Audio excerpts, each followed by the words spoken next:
Assalamualaikum warahmatullahi wabarakatuh. Perkenalkan, nama saya Haliza dari Prodi D3 Keperawatan kelas 2A, NIM P0512221023. Baiklah, di sini saya akan menjelaskan tentang aspek legal etik keperawatan jiwa.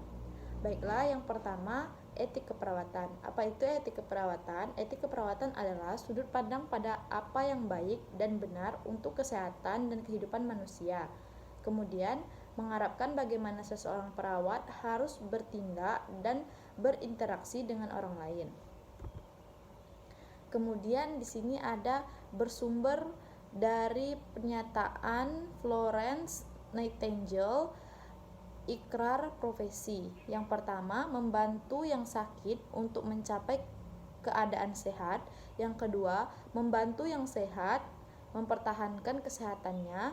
Yang ketiga, membantu mereka yang tidak dapat disembuhkan untuk menyadari potensinya.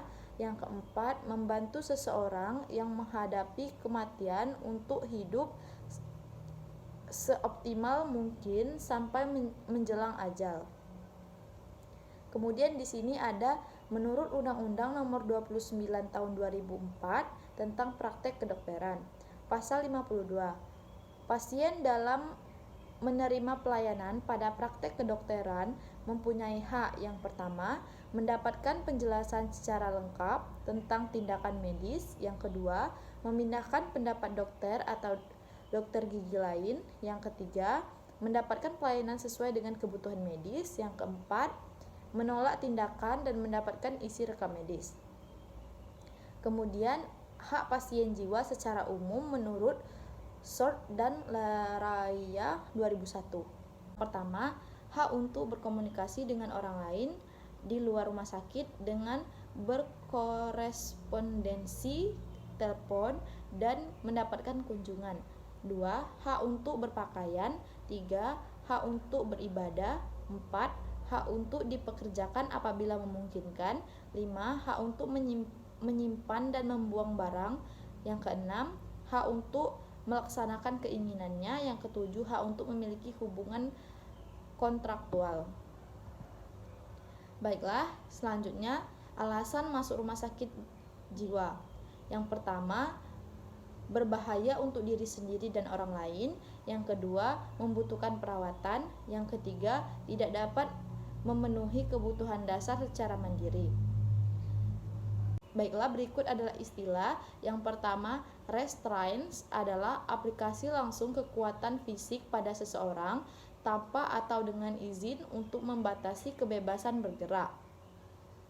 Yang kedua, ada istilah seclusion atau pengasingan, adalah pengurusan seseorang bukan keinginan sendiri dalam konstruksi khusus, ruangan terkunci dengan sebuah jendela keamanan dan kamera untuk memonitoring visual langsung menurut JCAHO 2000. Baiklah, selanjutnya hierarki dalam membatasi pasien jiwa menurut Short dan Lararia 2001. Pembatasan bila dalam makan dibatasi secara fisik untuk dibatasi pilihannya.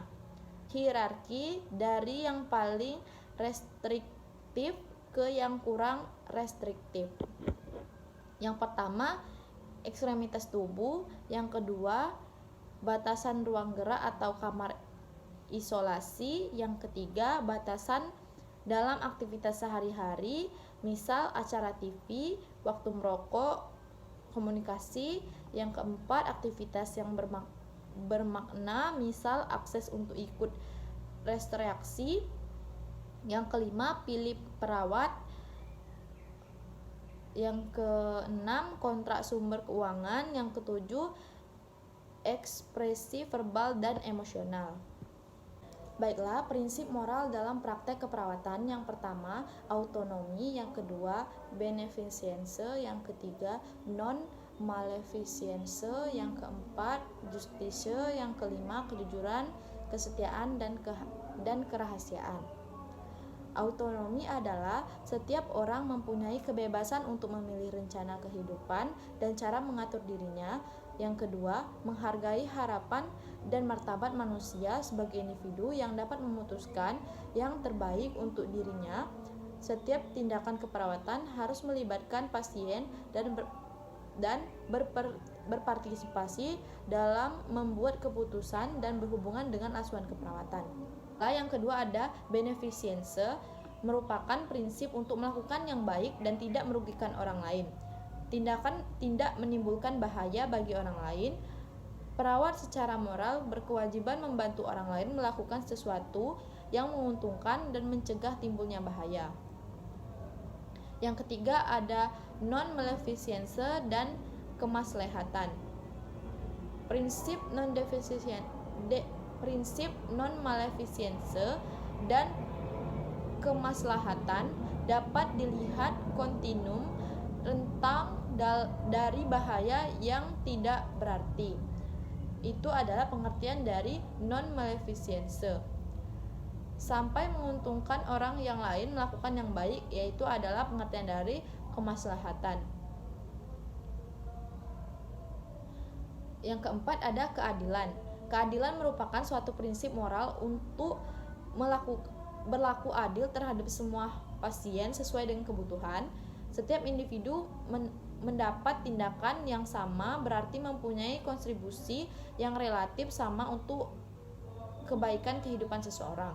Yang kelima ada kejujuran, kerahasiaan, dan kesetiaan. Kejujuran adalah kewajiban untuk mengungkapkan yang sebenarnya atau tidak membohongi pasien didasarkan pada hubungan saling percaya. Kerahasiaan adalah kewajiban untuk melindungi informasi rahasia.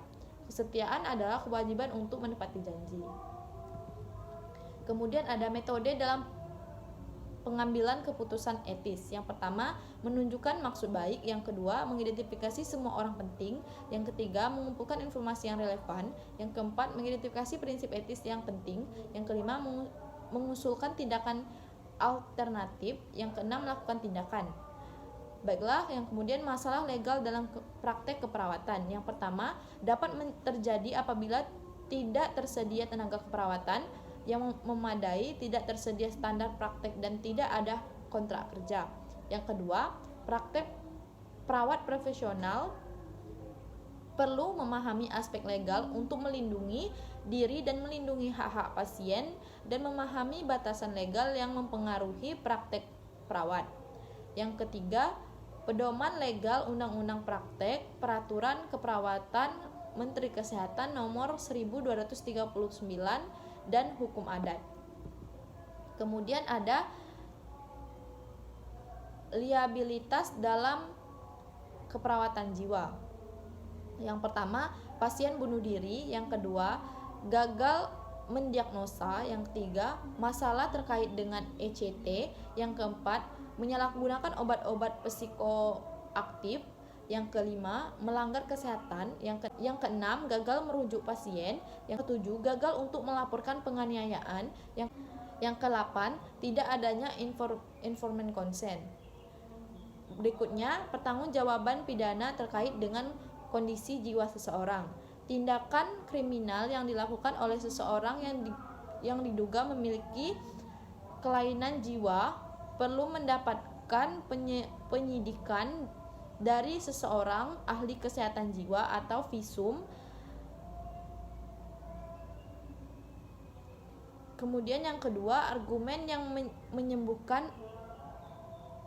Yang kedua, argumen yang menyebutkan bahwa seseorang yang didakwa melakukan tersebut tidak bisa mengontrol perbuatannya atau tidak mengerti perbedaan antara benar dan salah yang dikenal sebagai peraturan M-Nakten. Yang ketiga, saat seseorang tersebut memenuhi kriteria, dia dapat dinyatakan. Yang ketiga, saat seseorang tersebut memenuhi kriteria, dia dapat dinyatakan tidak bersalah karena mengalami gangguan jiwa.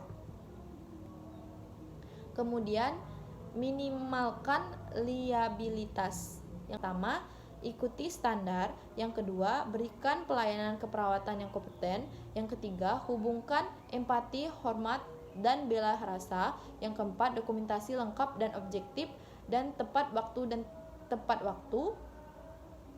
Yang kelima, perawat menolong di tempat umum. Kemudian, standar keperawatan. Pedoman praktek keperawatan aman dan tepat. Yang kedua, menekankan tanggung gugat. Yang keempat, tanggung jawab, mengacu pada pelaksanaan tugas yang dikaitkan dengan peran perawat. Yang keempat, tanggung gugat dapat memberikan alasan atas tindakan keperawatan yang diberikan atas diri, pasien, profesi, atasan, dan masyarakat. Baiklah, mungkin itu saja yang dapat saya sampaikan. Lebih dan kurang saya mohon maaf. Terima kasih. Wassalamualaikum warahmatullahi wabarakatuh.